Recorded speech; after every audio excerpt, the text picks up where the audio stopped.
Alhamdulillah ala ni'matil Islam. Alhamdulillah ala ni'matil iman wa kafa biha min ni'mah. Allahumma sallimna li Ramadan wa sallim Ramadanan lana wa tasallamhu minna mutaqabbala. Allahumma sallimna li Ramadan wa sallim Ramadanan lana wa tasallamhu minna mutaqabbala. Allahumma sallimna li Ramadan wa sallim Ramadanan lana wa tasallamhu minna mutaqabbala. Alhamdulillah, segala puji bagi Allah Subhanahu wa taala yang mengumpulkan kita, yang mendudukkan kita serta memberikan langkah kepada kita untuk berada di tempat-tempat yang mulia, untuk mengkaji perkara-perkara yang menjadi maksud dari Nabi kita Nabi Muhammad sallallahu alaihi wasallam lewat rumusan-rumusan para ulama, lewat kalimat-kalimat hikmah yang keluar dari orang-orang yang ngerti, dari orang yang faham, orang yang mengerti bagaimana seharusnya menjadi seorang hamba dan bagaimana seharusnya mengikuti jalannya Nabi Muhammad sallallahu alaihi wasallam.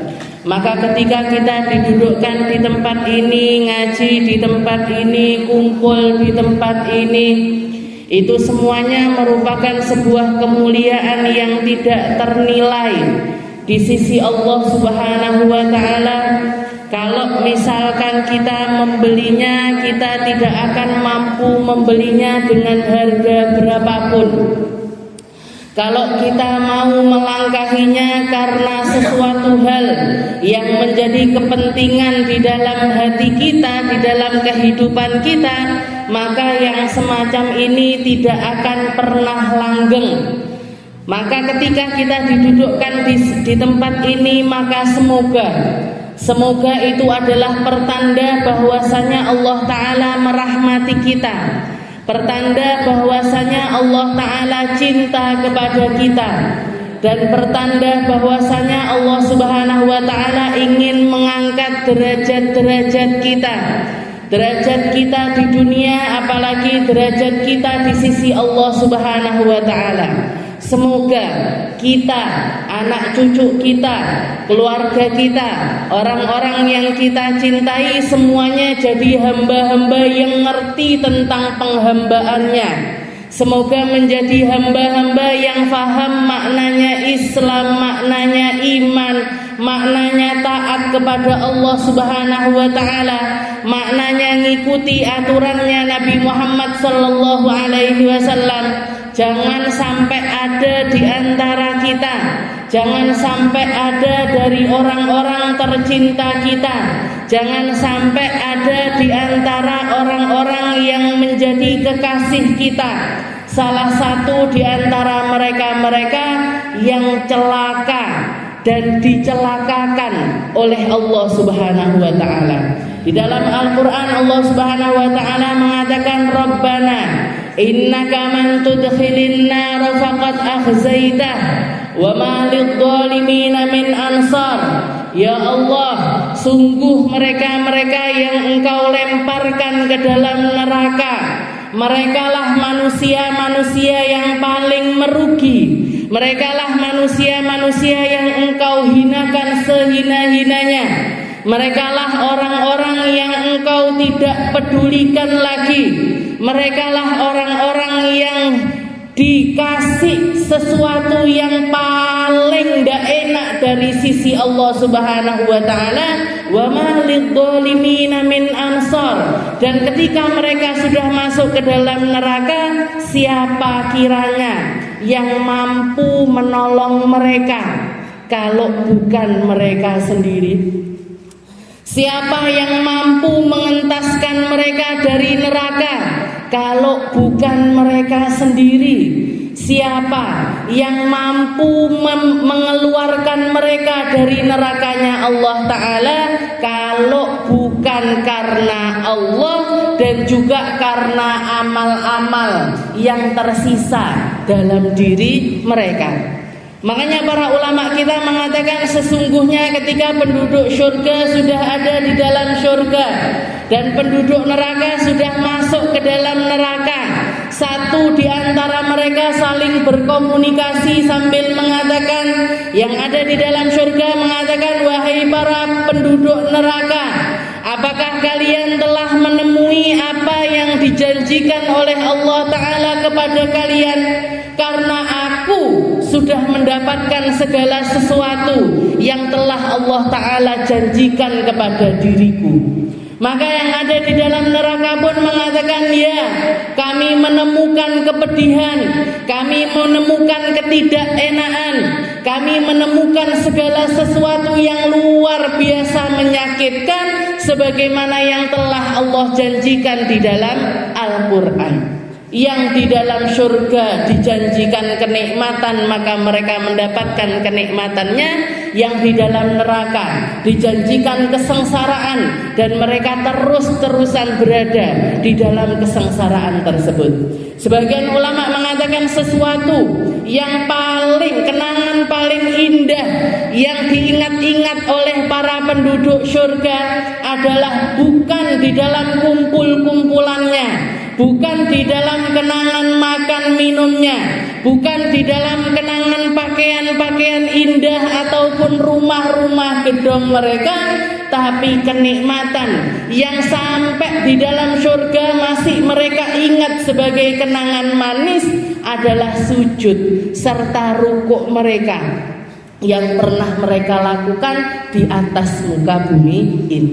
Itu kenangan paling manis yang diingat-ingat oleh para penduduk surga, terutama yang mereka lakukan di tengah-tengah malam, terutama yang mereka lakukan di dalam kesendirian, terutama yang mereka lakukan di masa sebagian besar manusia memilih untuk tidur lelap, mereka memilih untuk bangun, berwudu, berdiri, sholat, bermunajat kepada Allah Ta'ala. Itu adalah kenangan paling manis yang diingat-ingat oleh para penduduk surga. Begitu juga sebaliknya, kalau penduduk neraka sesuatu yang paling pahit, sesuatu yang paling mereka sesali, sesuatu yang paling bikin mereka ini kalau ngingetnya tambah sakit, tambah ngenes, tapi tidak mampu keluar lagi dari neraka, sebagaimana yang Allah Subhanahu wa Ta'ala abadikan di dalam Al-Qur'annya. Allah Ta'ala mengatakan, ma salakakum fi saqar, qalu lam naku minal musallin wa lam naku nut'imul miskin wa kunna nahudu ma'al khaidin. Ketika Allah Ta'ala mentanting mereka, ketika Allah Ta'ala menanyakan bukan sebagai sebuah pertanyaan, tapi untuk menambah kesengsaraan pada diri mereka, Allah Ta'ala mengatakan, ma salakakum fi saqar, apa kiranya yang bikin kamu terhina di dalam neraka Saqar? Maka jawaban pertama yang keluar dari lisan-lisan mereka, yang keluar dari mulut-mulut mereka, yang keluar dari sesuatu yang disisakan oleh Allah Ta'ala berupa kemampuan untuk berbicara serta berucap, mereka mengatakan, qalu lam naku minal musallin. Yang paling saya sesalkan, kenapa saya melihat orang-orang sholat, saya tidak sholat? Kenapa saya melihat orang-orang rukuk, saya tidak rukuk? Kenapa saya melihat orang-orang sujud, saya tidak sujud? Kenapa saya melihat hamba-hamba yang tunduk patuh kepada Allah Ta'ala, sedangkan saya selalu enggan untuk bergabung bersama golongan tersebut? Qalu lam naku minal musallin. Setelah itu ditambah lagi penyesalan kedua mereka, walam naku nut'imul miskin. Ketika saya melihat ada orang-orang yang butuh dengan makanan, dan saya masuk di dalam golongan mereka yang mampu ngasih makanan, saya mampu meredakan sekedar lapar serta dahaganya mereka, tapi saya enggan untuk melakukan hal yang semacam itu. Saya tidak mau zakat, saya tidak mau sedekah, saya tidak mau infak, saya ndak mau memperhatikan anak yatim, saya ndak mau memperhatikan orang fakir serta miskin, saya ndak peduli. Mereka mau lapar, yang penting saya kenyang. Mau mereka kepanasan, yang penting saya nyaman. Mau mereka dalam keadaan apapun, yang penting saya selalu ada di dalam keadaan yang enak. Wa kunna walam nakunut imul miskin. Dan yang terakhir yang mereka sesalkan, wa kunna nahudu ma'al khaidin. Saya memilih untuk masuk di dalam golongan mereka-mereka yang lalai, mereka-mereka yang terhina, mereka-mereka yang berfoya-foya, mereka-mereka yang larut dengan kemaksiatannya, mereka-mereka yang larut di dalam kemunafikannya, berpikir dengan caranya orang kafir, berucap dengan caranya orang kafir, melihat dengan caranya orang kafir, mendengar apa yang didengar oleh orang kafir. Mereka sama sekali anti dengan segala sesuatu yang datangnya serta turunnya diturunkan oleh Allah Subhanahu wa taala lewat lisannya Nabi Muhammad sallallahu alaihi wasallam atau lewat lisan orang-orang yang menyambungkan lisannya Nabi kita Nabi Muhammad sallallahu alaihi wasallam. Kami larut dengan semua hal yang melarutkan. Kami larut dengan tren yang diciptakan oleh manusia. Kami larut dalam segala hal yang dianggap indah oleh manusia ataupun dianggap sempurna di mata para manusia. Kami tidak mau melihat maha sempurnanya Allah. Kami nggak mau melihat betapa indahnya apa yang datang dari Allah Subhanahu wa taala. Orang-orang semacam ini dunianya pasti tidak enak, akhiratnya seperti yang diceritakan tadi. Dunianya sudah tidak enak, Bu. Karena orang-orang yang tidak bisa melepaskan dunia, mereka-mereka yang nggak bisa rela dengan takdir dunia, mereka-mereka yang tidak mampu lepas dari perkara-perkara yang menjerat kehidupan mereka. Yang ngetren sekarang apa, ikut. Yang ngetren sekarang makanan apa, ikut. Yang ngetren sekarang keindahan macam apa, ikut. Yang ngetren sekarang orang hidup dengan lifestyle macam apa, ikut. Terombang-ambing, manusia ke kanan, mereka ke kanan, manusia ke kiri, mereka ke kiri. Ini manusia-manusia yang dikatakan oleh Nabi Muhammad sallallahu alaihi wasallam, kalau orang kafir geret mereka, bahkan sampai untuk masuk ke lubang biawak sekalipun mereka akan ikut. Diajak joget-joget, ikut joget-joget. Diajak berfoya-foya, ikut foya-foya. Yang ngetren hiburan sekarang karaokean bareng-bareng, melo. Yang sekarang ngetren adalah makan makanan di tempat yang semacam ini dengan model yang semacam ini, ikut. Yang sekarang ngetren orang kalau nyari duit ini sekarang harus, karena semua yang datang tentang perkara dunia ini tidak akan pernah ada habisnya. Sumpeknya jenengan tidak akan pernah habis, galaunya jenengan tidak akan pernah habis kalau yang diikuti itu adalah alur hidupnya para manusia dunia. Saya pernah nonton di satu real video seperti itu. Ada orang bingung sekali, usianya sekitar 50-an tahun. Ada orang bingung sekali tentang perkara alisnya. Jenengan tahu alis? Ya alis jenengan niku. Dulu tahun 80-an, tahun 90-an yang ngetren itu modelnya celurit. Celurit. Jadi dihabiskan alisnya digambar. Dihabiskan alisnya digambar. Setelah itu sekitar berapa tahun kemudian yang ngetren alis tebel, ulat bulu katanya. Model ulat bulu diganti nah. Yang sekarang ngetren ondak, yang sekarang lincip ke atas. Melok lincip ke atas. Sekarang yang ngetren lincip ke bawah dan lain sebagainya. Katanya dia ini urusan alis ini bentahun kok ora barbar.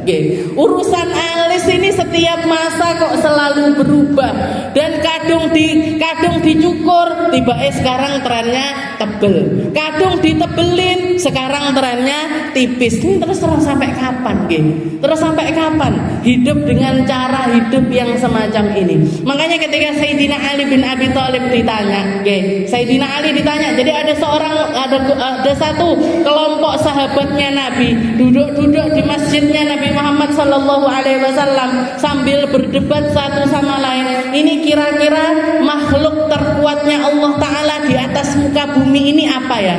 Sesuatu yang paling kuat, yang mampu mengalahkan segala sesuatu yang pernah diciptakan sama Allah Ta'ala ini apa? Satu di antara mereka mengatakan, oh tentu saja yang paling besar gunung. Satu lagi mengatakan, oh enggak, api yang paling kuat. Oh enggak, ini yang paling. Semuanya berdebat. Satu ngomong ini, satu ngomong ini, satu ngomong ini dan lain sebagainya. Setelah itu lewat Sayyidina Ali, menantunya Nabi, menantunya Rasulullah Sallallahu Alaihi Wasallam, orang yang pertama kali masuk Islam dari golongan anak kecil. Seseorang yang tidak pernah merasakan Islam semenjak beliau masuk di dalam usia balignya. Jadi masuk Islam sebelum balik, masuk Islam sebelum mengalami pubertas.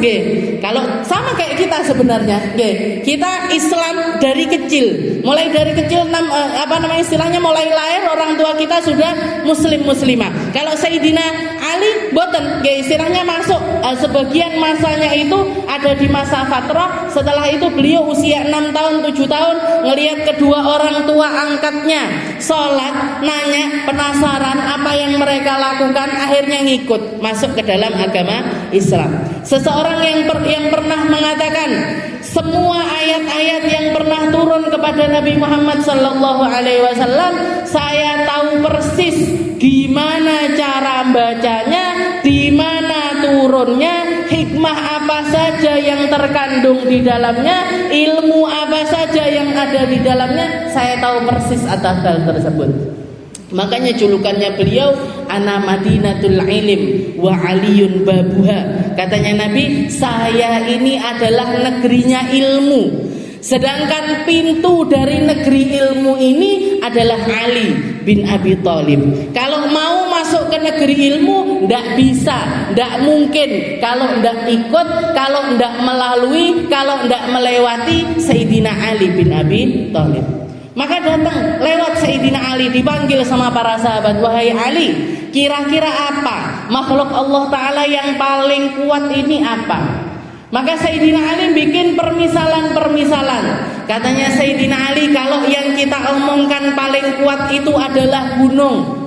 Ternyata gunung-gunung itu mampu digerus oleh segerombolan besi-besi. 1400 tahun yang lalu belum ada eskavator, belum ada mobil, belum ada apapun, tapi Sayyidina Ali tahu persis bahwasanya gunung besar-besar ini pun kalau diterjang sama besi-besi, dia mampu dihancurkan. Seperti yang kita lihat sekarang ini, JLS, gunung dibelah. Siapa yang belah? Manusia. Pakai apa? Pakai alat-alat berat yang semuanya terbuat dari besi. Dan ini memang diabadikan sama Allah Ta'ala. Salah satu hal yang dilakukan oleh Dzulqarnain, yang diceritakan oleh Allah Ta'ala di dalam Al-Quran, di dalam akhir surat Al-Kahfi, di situ Allah Ta'ala menceritakan bagaimana Dzulqarnain diperintahkan oleh Allah Ta'ala dengan segala kemampuannya untuk ngurung satu makhluk yang namanya Ya'juj wa Ma'juj. Cara ngurungnya pakai apa? Dikurung di balik dua gunung. Gunung itu disatukan dengan lelehan-lelehan besi. Dengan lelehan-lelehan besi. Jadi katanya Sayyidina Ali, gunung paling besar, paling kuat, tapi ternyata dikalahkan dengan para besi-besi. Besi, besi yang mampu menghancurkan gunung itu ternyata leleh juga kalau di hadapan api. Berarti api lebih kuat dibandingkan besi. Api yang membara semacam itu kalau kena air mati ya. Kalau kena air mati. Berarti apa? Air lebih kuat daripada api. Air yang sebegitu kuatnya ternyata kalau sudah menguap mampu ditampung oleh awan-awan. Yang mampu nampung air ini hanyalah awan. Berarti awan lebih kuat dibandingkan air. Awan-awan yang berterbangan di atas langit sana itu yang mampu menghempaskannya hanya angin-angin. Berarti angin lebih kuat dibandingkan awan, dibandingkan awan.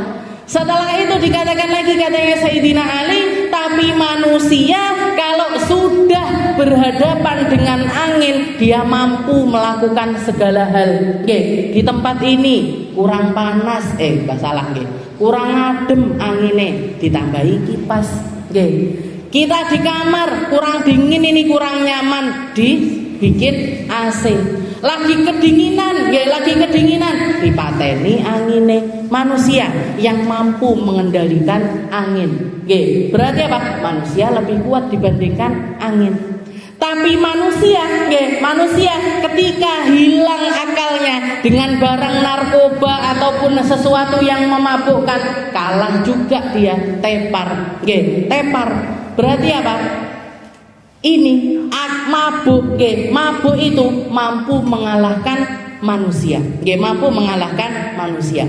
Mabuk semabuk-mabuknya, yang paling bisa mengalahkan mabuknya seseorang itu adalah tidur. Berarti tidur lebih kuat dibandingkan mabuk. Sedangkan tidur, orang kalau pengen gak bisa tidur, kasih pikiran yang banyak, ndak iso turu mesti. Berarti apa?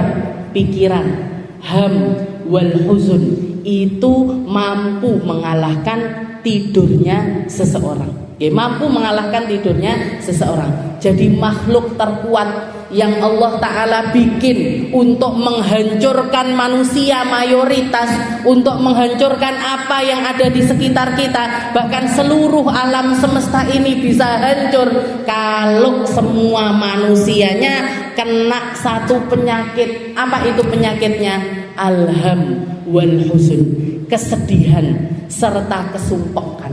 Ini junudullahul aqwa, tentaranya Allah Ta'ala yang paling kuat untuk menghancurkan seseorang. Tidak butuh gajah, tidak butuh badai, tidak butuh angin, tidak butuh banjir, tidak butuh gempa. Cukup jenengan sedih yang luar biasa itu mampu menghancurkan kehidupan kita, mampu memporak-porandakan apapun yang ada pada diri kita. Makanya salah satu hal manusia-manusia paling kuat, manusia-manusia yang paling istimewa, manusia-manusia yang dikuatkan sama Allah Ta'ala, diabadikan di dalam Al-Quran. Allah Ta'ala mengatakan, inna awliya Allahi la khawfun alaihim walahum yahzanun. Sungguh orang-orang paling mulia di sisi Allah, mereka-mereka yang dijuluki sebagai aulia, mereka-mereka yang dijuluki sebagai kekasihnya Allah Ta'ala, tandanya cuma dua. Inna awliya Allah la khawfun alaihim walahum yahzanun. Tidak pernah takut dengan apapun dan tidak pernah sedih atas apapun. Tidak pernah takut dengan apapun dan tidak pernah sedih dengan apapun. La khaufun alaihim walahum yahzanun. Apa mereka tidak dikasih musibah sama Allah Ta'ala? Dikasih. Apa mereka tidak diuji sama Allah Ta'ala? Diuji. Apa mereka tidak dikasih sesuatu yang bikin mereka takut? Dikasih. Dikasih. Tapi keberanian mereka lebih besar, kegembiraan mereka lebih besar. Sesuatu yang ada pada diri mereka yang dikaruniakan oleh Allah Ta'ala untuk menguatkan jiwanya itu jauh lebih besar. Mereka takut takut, tapi takutnya tidak bikin mereka berpaling dari Allah Ta'ala. Mereka sedih, tapi sedihnya tidak bikin mereka durhaka kepada Allah Subhanahu wa Ta'ala. Inna awliya Allahi la khaufun alaihim walahum yahzanun. Makanya kuncinya hidup yang indah, kalau jenengan mau nyari keindahan, kalau jenengan mau nyari kegembiraan, kalau jenengan pengen bahagia dunia akhirat, kuncinya cuman satu. Apa itu? La ilaha illallah. La ilaha illallah. Di dalam riwayat yang lain Nabi Muhammad mengatakan, "Dzaqa ta'amal iman man radiya billahi rabba wa bil islami dina wa bi Muhammadin nabiyya wa rasula." Mereka-mereka yang bisa merasakan nikmatnya iman, nikmatnya Islam. Kalau kita pengen tahu, pengen nyicipi, pengen masuk, pengen baris di belakangnya orang-orang yang mulia, orang-orang yang berbahagia, caranya gimana? Dzaqa ta'amal iman. Cicipi apa yang dicicipi oleh mereka, rasakan apa yang dirasakan oleh mereka, cari terus rasa itu lewat orang-orang yang telah merasakannya. Apa yang kita rasakan? Man radiya billahi rabba, ridho sama apapun yang Allah Ta'ala timpakan kepada kita. Ridho dengan setiap kehidupan yang Allah Ta'ala berikan kepada kita, rela dengan takdir apapun yang diperjalankan oleh Allah Ta'ala untuk kita. Untuk kita dikasih sehat, alhamdulillah. Dikasih sakit, alhamdulillah. Dikasih seneng, alhamdulillah. Dikasih sedih, alhamdulillah. Dikasih rezeki, alhamdulillah. Diambil rezekinya, alhamdulillah. Dikasih ekonomi lancar, alhamdulillah. Dikasih seret, yo panggah, alhamdulillah. Kenapa? Karena kacamatanya, karena cara melihatnya adalah pakai kacamata la ilaha illallah. La ilaha illallah. Ini kuncinya jenengan senang dunia akhirat. Karena kalau yang kita omongkan adalah kesenangan duniawi, ndak enek entek Bu, ndak ada habisnya. Kalau kita mau nyari kepuasan, saya pengen makan makanan yang enak. Sekarang yang lagi ngetren orang-orang makan di tempat yang namanya all you can eat. Ngenan tahu all you can eat? Datang, masuk, bayar sekitar 100.000 atau berapa, masuk, silahkan makan di situ sepuasnya. Jenengan rasakan. Kalau pengen ngerasakan rasanya, jenengan rasakan. 15 menit pertama, setengah jam pertama, senengnya luar biasa.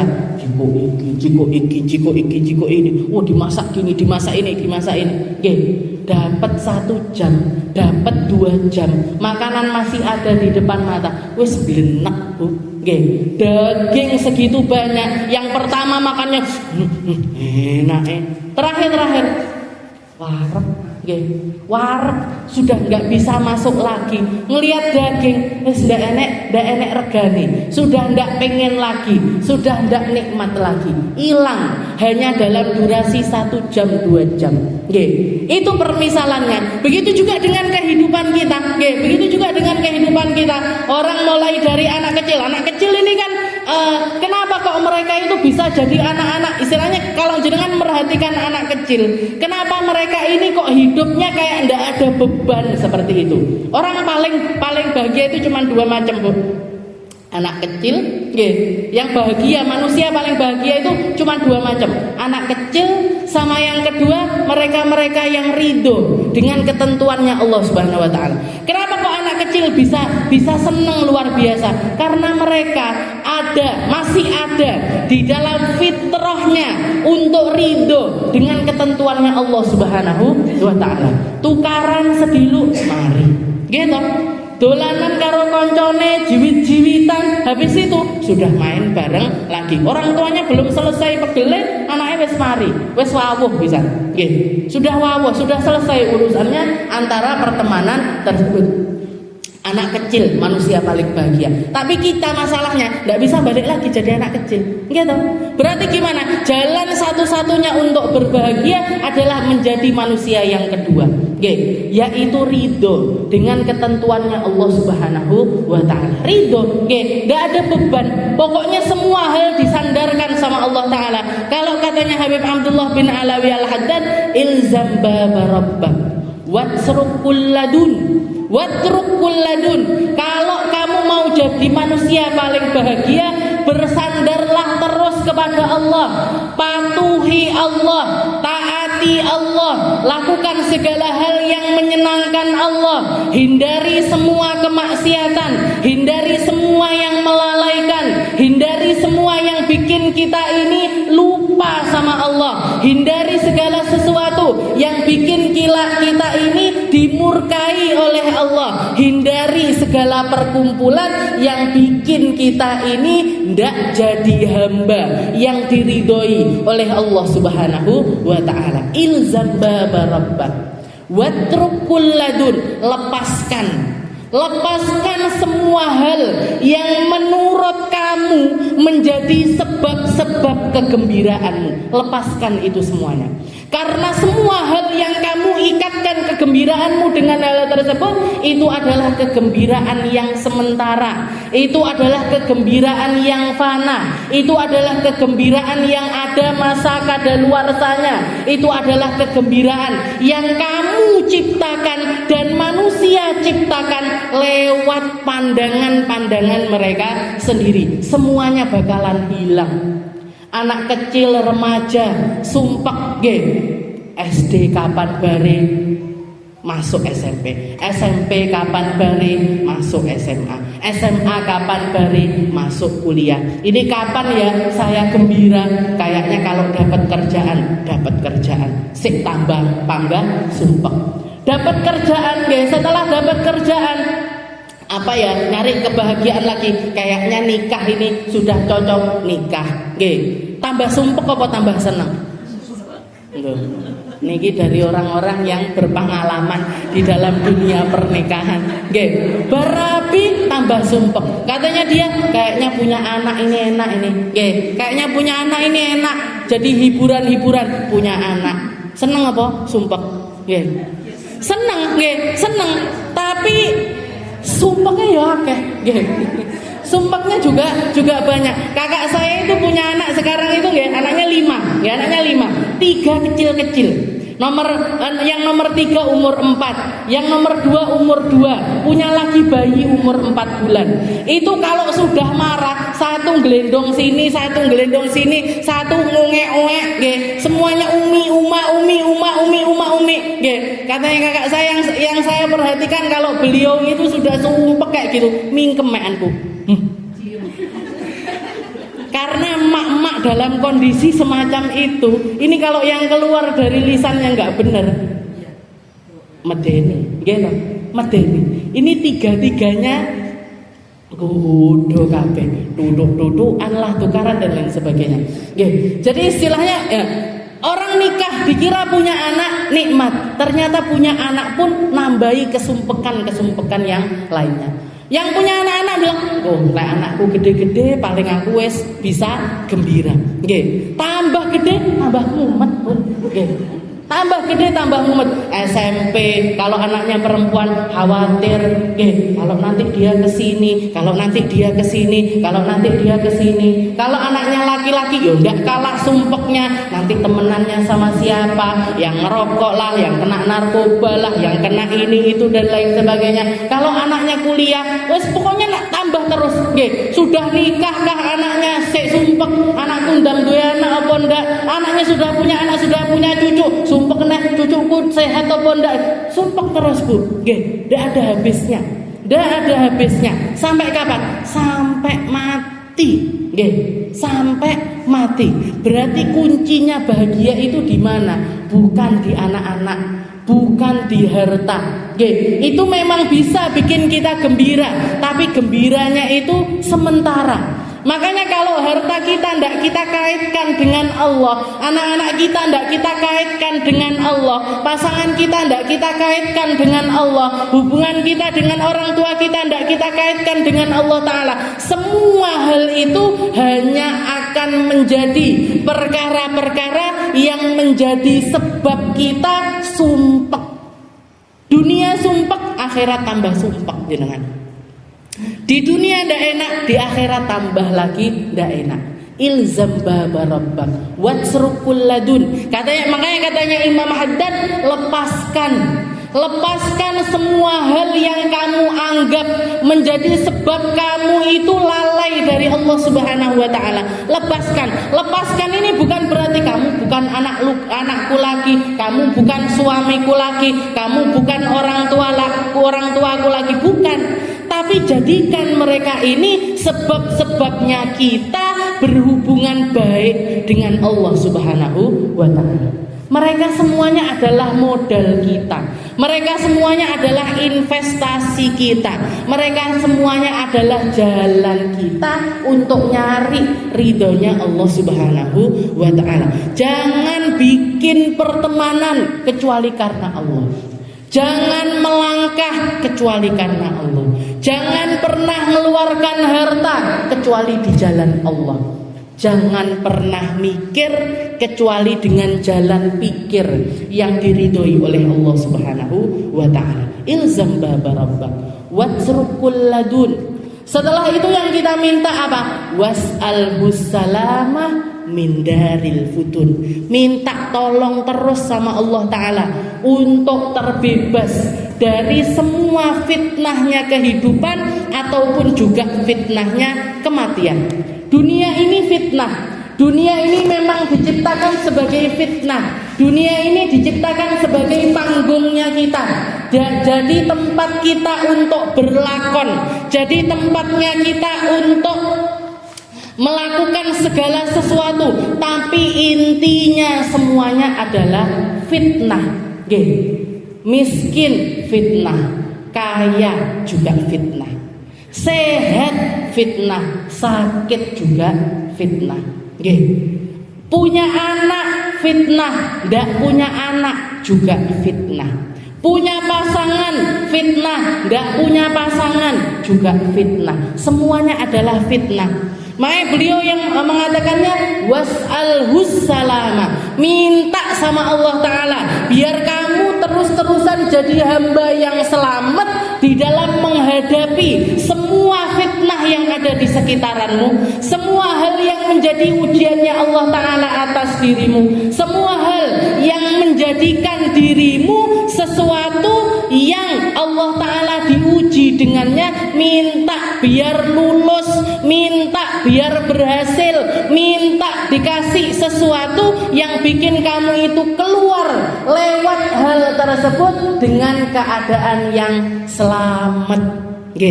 Sama orang tua gimana selamatnya? Jadi anak yang berbakti.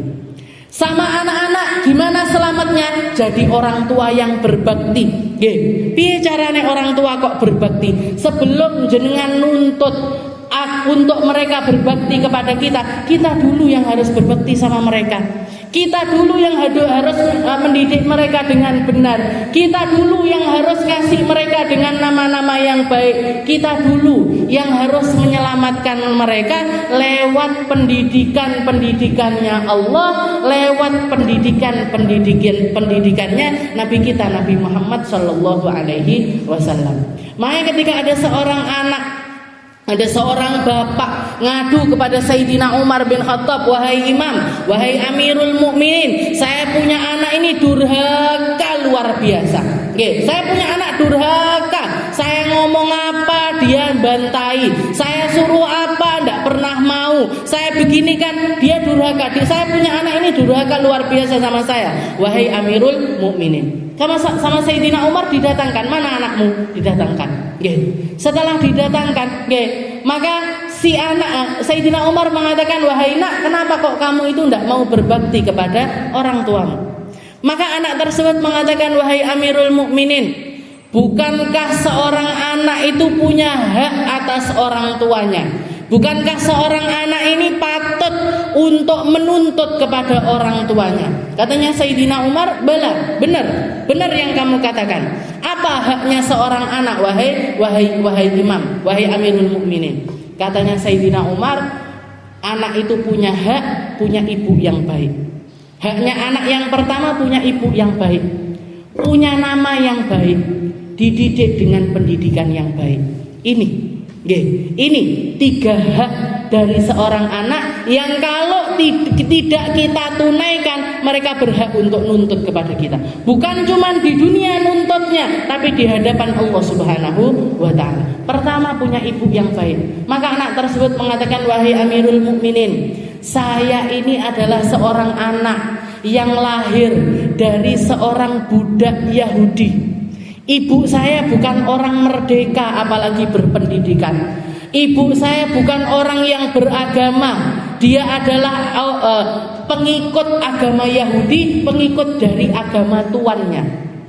Bahkan ada yang bilang ibunya ini penganut Majusi. Majusi niku penyembah api. Seorang penyembah api. Ibu saya adalah seorang penyembah api. Setelah itu yang kedua, punya nama yang baik. Wahai Amirul Mukminin, Anda tahu nama saya itu dikasih nama sama orang tua saya. Nama saya kalau bahasa Indonesianya gitu, dijenengne Coro. Dikasih nama dengan nama sebuah serangga yang menjijikkan. Saya ini tidak ada bangga-bangganya dengan nama saya. Jadi hak pertama, punya ibu yang baik, saya tidak punya. Punya nama yang baik, saya juga tidak punya. Setelah itu si anak ini mengatakan, dan bahkan wahai Amirul Mukminin, bapak saya ini ngajarin saya 1 huruf dari Al-Quran aja tidak pernah. Ngajarin saya alif ba ta tidak pernah. Boro-boro nyekolahkan saya di sekolah Islam, atau ngasih pendidikan saya Al-Quran, atau ngasih pendidikan saya tentang akhlaknya Nabi Muhammad Sallallahu Alaihi Wasallam, itu tidak pernah ada di dalam list kehidupan bapak saya. Maka Amirul Mukminin Sayyidina Umar mengatakan, kamu wahai bapak, kamu sudah durhaka dahulu kepada anakmu sebelum anakmu itu durhaka kepada dirimu. Kamu dulu yang bikin dia durhaka. Kamu yang bikin dia menjadi anak yang semacam ini. Kamu yang bikin dia menuntut kepada dirimu di dunia. Dan alhamdulillahnya masih di dunia. Jadi masih ada proses, masih bisa berubah, masih bisa berganti, masih bisa, hubungan ini masih bisa diperbaiki karena kita masih ada di dunia. Itu katanya Sayyidina Amirul Mukminin. Was'alhus salama min daril futur. Minta sama Allah Ta'ala untuk diselamatkan dari perkara dunia yang semacam ini. Kita ini ngelihat dunia lain jenengan yang dibuka di TV itu tentang berita kriminal, wes sampai ke tingkat kriminalitas manusia zaman sekarang ini ndak masuk akal. Ndak masuk akal. Ada anak SD merkosa anak TK. Jenengan bayangkan, ini sesuatu yang piye carane? Kok bisa sampai seperti itu? Gimana caranya? Bapak merkosa anaknya, paman merkosa ponakannya. Ini luar biasa ndak masuk akalnya, dan itu ada di setiap lini. Itu kemaksiatan ini, kalau kita bicara tentang kemaksiatannya manusia zaman sekarang ini wes lengkap kap. Semua modelnya ada, semua kriterianya ada. Jadi istilahnya gini, kalau misalkan Allah Ta'ala itu pengen mengazab kita saat ini juga, kalau yang dilihat sama Allah Ta'ala itu bicaranya tentang kemaksiatan seperti umat-umat terdahulu, kita ini sudah amat sangat pantas untuk dikasih bala serta bencana dari Allah Subhanahu wa Ta'ala. Semua maksiat ada di setiap lininya, dan semuanya sampai ke tingkat yang tidak masuk akal. Ada koruptor, maling itu maling kalau zaman dulu pol-polnya itu ngambil hartanya orang itu 100 juta atau 50 juta, sesuatu yang mungkin kalau ditaruh tas itu masih cukup. Lah sekarang 300 triliun, triliun ini ndoke piro lho saya sampai ya Allah duit sakmono akeh ini loh. Kalau dikumpulkan dimasuk ke rekeningnya dia terus dingge opo nggih to?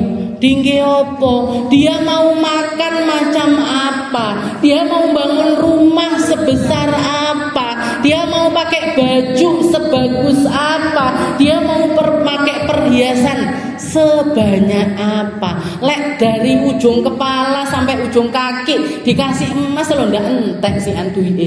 Nggih. Terus buat apa orang punya uang segitu banyak? Terus kira-kira matinya umur berapa? Nggih, mek ngono tok mek. Nggih. Kalau sudah dia punya harta segitu banyaknya itu, nggih. Kalau punya uang segitu banyaknya nulis sampai sekian puluh, mungkin sekian ratus, nggih. Itu buat apa? Nggih. Terus apa dia gembira? Terus apa dia senang? Nggih. Apa wis ndak sumpek? Nggih. Apa wis istilahnya merasa menjadi manusia yang terhebat? Nggih. Ternyata enggak. Nggih, ternyata enggak. Jangan lihat, nggih, kalau ada berita orang bunuh diri, rata-rata yang bunuh diri orang kaya apa orang miskin? Orang kaya apa orang miskin? Orang kaya. Artis-artis yang sudah punya harta, punya ketenaran, punya rumah, nggih, iso bayar listrik mesti iso bayar mereka. Nggih, listrik pasti bisa bayar, apalagi makanan-makanan wis iso. Mau nikmati makanan macam apapun mereka bakalan bisa, tapi ternyata sumpek. Nggih, tapi ternyata ndak tenang hatinya. Nggih, makanya yang kita minta sama Allah taala was'alhus salama min daril futun. Ya Allah, kasih saya selamat untuk setiap ujian. Ujian hari ini saya selamat. Ujian besok selamat. Ujian di dalam anak selamat. Ujian di dalam suami selamat. Ujian sama orang tua selamat. Ujian sama teman selamat. Ujian dalam keilmuan selamat. Ujian di dalam harta selamat. Ujian di dalam langkah kaki selamat. Ujian di dalam melihat apa yang kita lihat sehari-hari selamat. Sing digoleki selamat. Was'alhus salama min daril futun. Minta selamat sama Allah Ta'ala dari setiap fitnah. Karena fitnah ini tidak akan pernah selesai sampai kita meninggal dunia. Salah satu doa yang diajarkan oleh Nabi kita Nabi Muhammad SAW untuk kita baca setiap sholat kita di akhir, ketika kita melakukan tasyahud akhir, kita minta Allahumma inna na'udzubika min adzabil qabr wa min adzabin nar wa min fitnatil mahyi wal mamat wa min fitnatil masihid dajjal. Menurut madhabnya Imam Syafi'i ini hukumnya adalah sunnah. Kalau dilakukan dapat pahala, tidak dilakukan tidak sampai dapat dosa.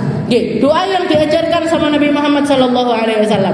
Tapi menurut Imam Malik, menurut madhabnya Imam Malik, maka hukum dari doa ini hukumnya adalah wajib. Jadi setelah kita tasyahud akhir, innaka hamidum majid. Allahumma inna na'udzubika min adzabil qabr wa min adzabin nar wa min fitnatil mahyi wal mamat wa min fitnatil masihid dajjal. Kenapa kok 4 perkara ini yang kita minta? Minta selamat dari panasnya api neraka.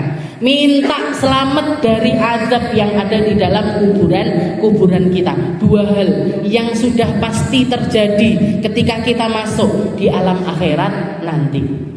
Setelah itu untuk bekal kehidupan 2 hal yang diminta.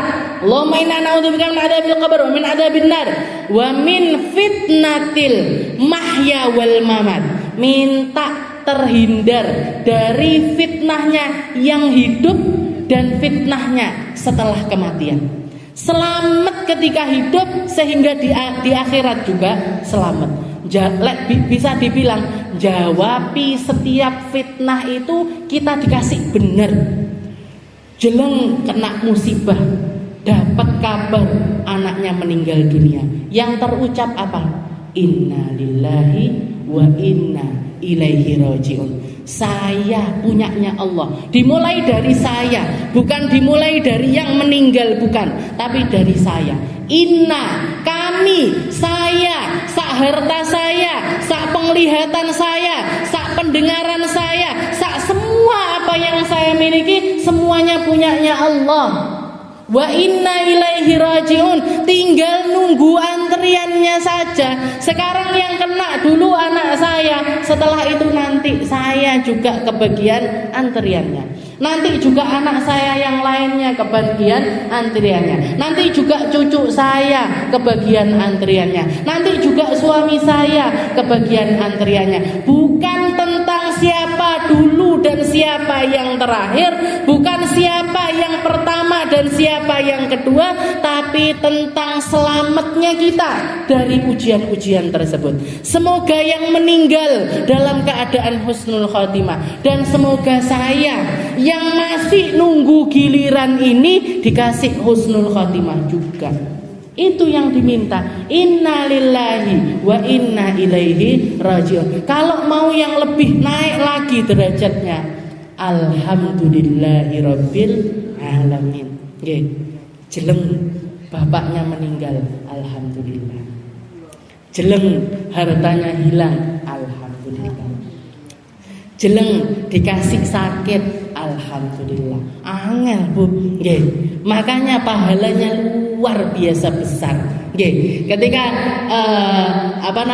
ada salah seorang, nggih. Jadi ketika Allah Subhanahu wa taala mencabut, terutama kalau yang diambil ini anak, Allah Ta'ala akan memerintahkan para malaikat untuk ngecek kondisinya orang tersebut. Nggih. Setelah itu Allah Ta'ala nanya sama malaikat tersebut, maqala abdi, apa yang dikatakan oleh hambaku ketika putranya, putrinya, penyejuk hatinya, buah hatinya aku ambil, apa yang terucap dari lisannya? Maka malaikat mengatakan qala alhamdulillah. Wa ya Allah, dia mengatakan alhamdulillah. Maka Allah Ta'ala mengatakan, tak ambil anaknya, tak ambil buah hatinya, tak ambil manusia yang paling dia cintai melebihi siapapun juga, dan dia memuji kepadaku, dan dia berterima kasih kepada aku, dan dia minta agar semuanya dalam keadaan baik-baik saja. Katakan kalian semuanya wahai para malaikatku jadi saksinya, bangunkan untuk dia istana di dalam surga, kasih nama Baitul Hamad, rumahnya orang ahli syukur, rumahnya orang ahli terima kasih, rumahnya orang yang paling ngerti nikmatnya beriman dan berislam kepada Allah Subhanahu wa taala. Qala alhamdulillah. Dia mengatakan alhamdulillah. Balasannya luar biasa besar. Nggih, bisa ngomong innalillahi sudah hebat. Kalau bisa ngomong alhamdulillah double neh, Bu. Nggih. Double lagi tingkatannya di sisi Allah Subhanahu wa taala. Was'alhus salamah min daril futun. Kita minta selamat ujian semua yang ada di dalam kehidupan kita ini, kita mintanya selamat. Nggih, dikasih ilmu, semoga-moga selamat dengan ilmunya. Dikasih harta, moga-moga selamat dengan hartanya. Dikasih umur, moga-moga selamat dengan umurnya. Bisa kalau dikasih panjang umur, moga-moga bisa jadi orang yang panjang umur di dalam ketaatan kepada Allah Subhanahu wa taala. Dikasih umur yang pendek, moga-moga umur pendek ini cukup untuk jadi bekal menghadap kepada Allah Subhanahu wa taala. Was'alhus salama min daril futun. Ini kuncinya. Oke, jenengan sampai satu baris ini saja kalau dicanangkan, kalau kita greget di dalamnya, ilzam rabbak wasruk kulladun was'alhus salama min daril futun. Selamat Bu dunia akhirat. Selamat, senang dunia akhirat. Di dunia senang, di kuburan senang, di akhirat senang. Yang hidup senang, yang meninggalkan kita juga senang. Kita jadi ngerti caranya bermuamalah. Ketika salah seorang dari keluarga kita meninggal, entah itu ayah kita, entah itu saudara kita, entah itu anak kita, entah itu ibu kita, kita bukan sedang dalam keadaan ya Allah berpisah saya selama-lamanya dengan dia. Tidak.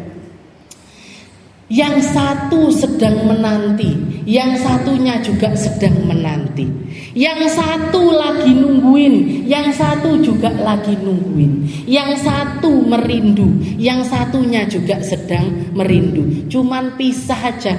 Cuman cara komunikasinya aja yang lagi diambil, lagi dipisahkan oleh Allah Subhanahu wa ta'ala. Mereka yang meninggalkan kita sekarang sedang nungguin kita sambil mengatakan enak rene lo asline. Enak di sini, ademan di sini, nyamanan di sini, gembiraan di sini. Kalau kamu sekarang merasakan sate itu enak, sate di sini lebih enak. Kalau kamu merasakan rumahmu sekarang enak, rumah di sini lebih enak. Kalau kamu merasakan semua kumpulanmu di dunia itu enak, kumpulan di sini jauh lebih enak.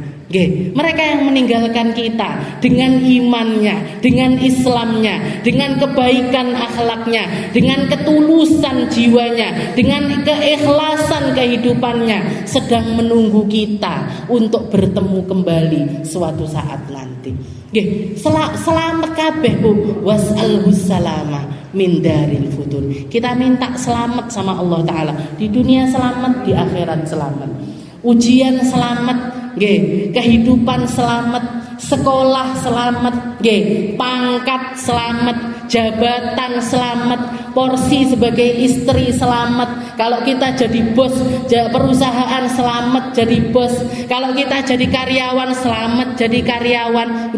Selamat di umur berapapun, keadaan apapun, dalam hal apapun. Was'alhus salama min daril futur.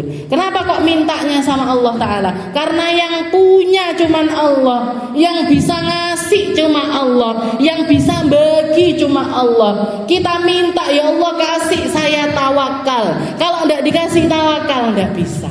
Ya Allah kasih saya sabar. Kalau enggak dikasih sabar enggak bisa. Ya Allah kasih saya ibadah yang baik. Kalau enggak dikasih enggak bisa. Kasih saya khusyuk yang indah di dalam sholat. Lek enggak dikasih sama Allah Ta'ala, itu juga sesuatu yang enggak bisa. Was'alhus salama. Minta dan terus meminta, ketuk dan terus mengetuk, jalan dan terus berjalan, lari dan terus berlari menuju Allah Subhanahu wa ta'ala. Di dalam Al-Quran Allah Ta'ala juga mengatakan fafirru ilallah. Kalau sudah kepada Allah Ta'ala, kalau sudah menuju Allah Ta'ala, lari yo. Jalan, bukan cuman jalan yang cepat, bukan cuman jalan yang cepat, larilah kamu menuju Allah Ta'ala. Kalau mau berbuat baik, segera. Kalau punya pikiran baik, cepet-cepet. Kalau pengen jadi orang baik, cepet-cepet. Kalau pengen merubah diri, sekarang waktunya. Bukan nanti, bukan besok lusa. Sekarang. Waktu kita terbatas, waktu kita sedikit, waktu kita sempit. Kalau kita tidak minta selamat sekarang, kalau kita tidak nyari bekalnya sekarang, takutnya keduluan sama ajal, takutnya keduluan sama malaikat pencabut nyawa, takutnya rasa-rasa itu tidak lagi dianugerahkan oleh Allah kepada kita. Makanya doa indahnya Nabi Allah Yusuf, dengan semua hal ketraumaan, semua hal yang luar biasa sulit yang beliau alami di segala usianya beliau ini dibully bukan oleh orang lain tapi oleh saudara-saudaranya sendiri. Puncaknya dilemparkan ke dalam sumur yang gelap, tidak ada makanan, tidak ada minuman, bukan hitungan jam, bukan hitungan siang malam, berhari-hari beliau dalam keadaan kelaparan di dalam sumur tersebut sendirian. Siapa yang melempar? Saudara-saudaranya. Makanya orang-orang yang mengatakan saya ini didiagnosis sama dokter dengan penyakit stres, penyakitnya orang sekarang kan itu stres lah, depresi lah, bipolar lah. Nanti kalau dikatakan mereka ini kurang iman, tidak terima. Tidak ada kaitannya iman sama penyakit mental, tidak ada kaitannya Islam sama mental illness, itu tidak ada kaitannya, sangat berkaitan. Kamu lagi diuji sama Allah Ta'ala dengan tentaranya yang paling kuat. Apa itu? Sedih. Apa itu khawatir? Apa itu takut? Nggih, kamu sedang diuji sama Allah Ta'ala dengan penyakit yang merasuki rohmu, yang bikin kamu itu gelisah, yang bikin kamu itu tidak nyaman, dan kamu datangnya ke psikolog, kamu datangnya ke psikiater, kamu datangnya ke dokter. Ya memang bisa tenang, dikasih obat tidur, dikasih obat ini, tapi itu semuanya tidak permanen, itu semuanya tidak selama-lamanya. Yang lagi bermasalah adalah hubunganmu dengan Allah Subhanahu wa Ta'ala. Yang sedang bermasalah adalah imanmu, yang sedang bermasalah adalah Islammu. Kalau kamu ngelihat manusia-manusia terdahulu, nabi-nabinya Allah Ta'ala, apa yang tidak ditimpakan sama mereka. Nabi Allah Yusuf diuji dari mulai keterpurukan sampai jabatan, sampai harta benda. Yang beliau minta sama Allah Ta'ala cuma satu hal, tawaffani musliman wa alhiqni bis sholihin. Ya Allah, matikan saya dalam keadaan muslim dan kumpulkan saya sama orang-orang soleh. Karena orang soleh yang mampu menguatkan saya. Orang baik, hubungan baik dengan Allah dan hubungan baik dengan manusia yang ada di sekitarnya yang akan mampu menguatkan kita. Guru saya Ustazah Halimah terus pernah dicurhati satu orang. Ketika selesai baca bukunya beliau yang judulnya Bidadari Bumi, karangan pertamanya Ustazah Halimah, ada satu orang mengatakan, Ustazah terima kasih banyak, terima kasih banyak karena sudah ngarang satu buku yang luar biasa indah. Saya bisa tidur setelah baca bukunya jenengan. Setelah membaca bukunya Ustazah Halimah. Katanya Ustazah Halimah, kok cuman bisa tidur? Semua orang juga bisa tidur. Istilahnya itu kayak bukan sesuatu yang istimewa menurut beliau waktu itu. Ketika yang pertama kali buku saya cuman bisa bikin orang tidur, kan nggak kayak nggak ada istimewanya. Setelah itu diteruskan sama perempuan tersebut mengatakan, Ustazah, saya setelah baca bukunya jenengan, itu adalah tidur nyenyak saya yang pertama dalam waktu 15 tahun. 15 tahun saya trauma, 15 tahun saya mengutuk diri saya, 15 tahun saya nyalahkan Allah Ta'ala sampai tidak mampu tidur. Kalau tidur kejadian malang itu selalu menghantui saya. Apa kejadiannya? Katanya beliau 15 tahun yang lalu, 15 tahun yang lalu saya ketimpa satu musibah yang tidak pernah kepikir, istilahnya tidak pernah terbesit di dalam diri saya.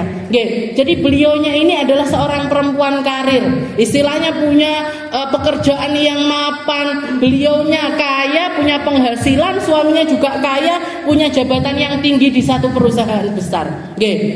Istilahnya penyakit istri yang punya uang, itu kan biasanya merasa saya juga berhak bahagia, saya juga berhak untuk begini dan lain sebagainya. Maka dikatakan suatu malam punya nikah, punya anak dua, yang satu sudah kelas 1 SD, yang satu lagi masih ngerangkak. Jadi yang anaknya yang nomor 2 ini masih merangkak, laki perempuan. Suatu malam si istri ini mengatakan, saya mau pergi party sama teman-teman saya mau kumpul reunian sama teman-teman. Akhirnya pergi. Istilahnya sudah diadang-adangi sama suaminya. Ini saya ngopeni anak 2, pembantu sudah pulang malam-malam, ndak bisa saya, mbok, ndak usah pergi. Istilahnya suaminya sempat ngomong seperti itu. Masih si istri ini tadi tetap pergi, party, mabuk dan lain sebagainya. Ketika pulang, naik taksi pulang, ngelihat di komplek rumahnya ini rame orang. Ada pemadam kebakaran, ada ambulan dan lain sebagainya. Katanya dia, ini ada apa? Di rumah saya ada apa? Saya di komplek saya ada apa? Begitu nyampe depan rumahnya, dilihat rumahnya dia yang kebakaran. Suaminya meninggal saat itu juga. Anak pertamanya meninggal saat itu juga. Anaknya yang masih ngerangkak, luka bakar atau luka dari sebab api itu sampai bikin istilahnya bikin anak ini jadi tumbuh tidak normal lah istilahnya. Yang dalamnya juga rusak, yang luarnya juga rusak, padahal anaknya cantik luar biasa. Kejadian itu istilahnya sampai 15 tahun bikin dia ini trauma. Bahkan nyalahkan si anak ini. Yang ada di dalam pikirannya, kenapa saya nggak mati aja saat itu juga? Kenapa anak saya nggak mati juga saat itu juga? Itu terus 15 tahun. Apa nggak berobat? Ke psikolog iya, ke psikiater juga iya, ke pengajian juga iya, umroh juga iya, haji juga iya, semua dia lakoni. Untuk menyembuhkan semua itu dia lakukan. Tapi ternyata tidak dapat. Sampai suatu hari dia dapat paket dari temannya ngirimkan bukunya Ustaz Halimah, dibuka, dibaca sampai kisah. Ada satu kisah di dalam buku tersebut yang menceritakan tentang seorang perempuan yang ada di dalam bis. Jadi alhasil singkatnya cerita, jadi dikisahkan waktu itu Ustaz Halimah lagi duduk di belakangnya perempuan tua. Mobil bus ini tadi ngerem dada. Akhirnya si perempuan tua ini yang karena badannya rotok besar, jatuh ke guling-guling sampai nabrak pintu bis. Tangannya kegores sama ada besi yang keluar. Begitu kebeset tangannya, yang keluar dari lisannya, alhamdulillah, Rabbuna Karim, Tuhan kita itu maha dermawan, Tuhan kita itu baik sekali, Tuhan kita itu kalau muamalah sama hambanya indah luar biasa. Katanya Ustazah Halimah, anak istilahnya umur mungkin 20-an tahun, 19 atau 20-an tahun ngelihat kayak gitu heran. Apa alhamdulillahnya tangan berdarah-darah? Apa alhamdulillahnya keadaanmu sekarang yang bisa kamu syukuri itu apa? Katanya si orang tua ini mengatakan, bukankah Nabi Muhammad mengatakan Allah Ta'ala idza ahabbal abad sabba alaihimul adabu sabba. Allah Ta'ala ketika pengen nunjukkan rasa cintanya kepada hambanya, Allah Ta'ala akan menumpahkan semua musibah kepada dia dengan sangat luar biasa derasnya. Dengan sangat, kita lagi dikasihi sama Allah, kita lagi dikasih sesuatu yang indah oleh Allah, keluar kata-kata alhamdulillah. Diceritakan dengan bahasanya beliau yang luar biasa bagus. Katanya beliau begitu baca cerita tersebut air matanya nggak bisa berhenti, nangis, langsung pergi ke kamar anaknya yang perempuan waktu itu usianya udah 15 tahun, dipeluk, dicium, minta maaf. Nah, Umi ini melampiaskan semua kekesalan sama kamu.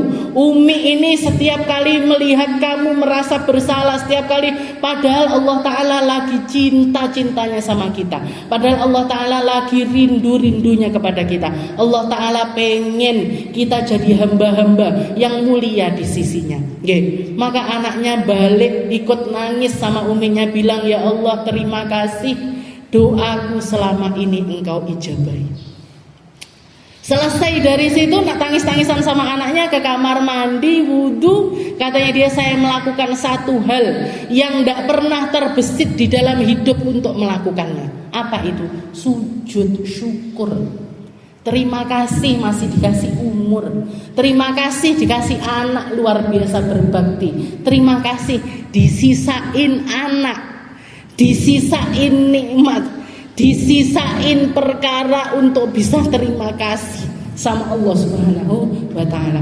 Habis itu dikatakan selesai sholat, diteruskan baca buku tersebut sampai ketiduran. Dan itu adalah tidur pertama kali yang beliau rasakan dalam keadaan nyaman, tenang, nyenyak.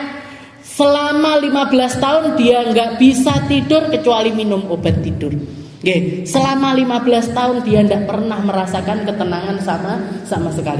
Makanya kalau kita masih bisa tenang, masih bisa terima kasih sama Allah Ta'ala, masih bisa ngucap la ilaha illallah, masih dikasih sujud syukur sama Allah Ta'ala, ketahuilah bahwasanya kita adalah hamba-hamba yang ada tanda-tanda kebaikan di dalam kehidupan kita. Mugi-mugi selamat kabeh, mugi-mugi dikuatkan semuanya, mugi-mugi diistiqomahkan semuanya, mugi-mugi dikasih jalan terbaik, paling terang, paling indah, paling membahagiakan untuk kita di dunianya Allah Ta'ala sampai kita di akhiratnya Allah Ta'ala. dari mulai kita masih hidup di dunia sampai kita nanti meninggal dunia. Mugi-mugi kita, anak cucu kita, keluarga kita, orang-orang yang kita cintai, semuanya adalah hamba-hamba yang diangkat derajatnya oleh Allah. Semua adalah hamba-hamba yang dinaikkan pangkatnya oleh Allah. Semuanya adalah hamba-hamba yang digolongkan untuk menjadi hamba-hamba yang salih dan juga salihahnya Allah. Dan semoga Allah Subhanahu wa taala mengaruniakan kepada kita kuatnya iman, kuatnya Islam, kuatnya ibadah, kuatnya berkorban, kuatnya melakukan perkara-perkara yang membuat Allah Ta'ala ridho kepada kita. Dan puncaknya semoga Allah Ta'ala memberikan kepada kita semuanya husnul khatimah, kematian yang baik, kematian yang indah, kematian yang penuh dengan ridho dan juga rahmat dari Allah Subhanahu wa Ta'ala. Ala hadhihi niyah wa ala niyatin salihah wa ila hadratin Nabi Muhammad sallallahu alaihi wasallam bisirril Fatihah.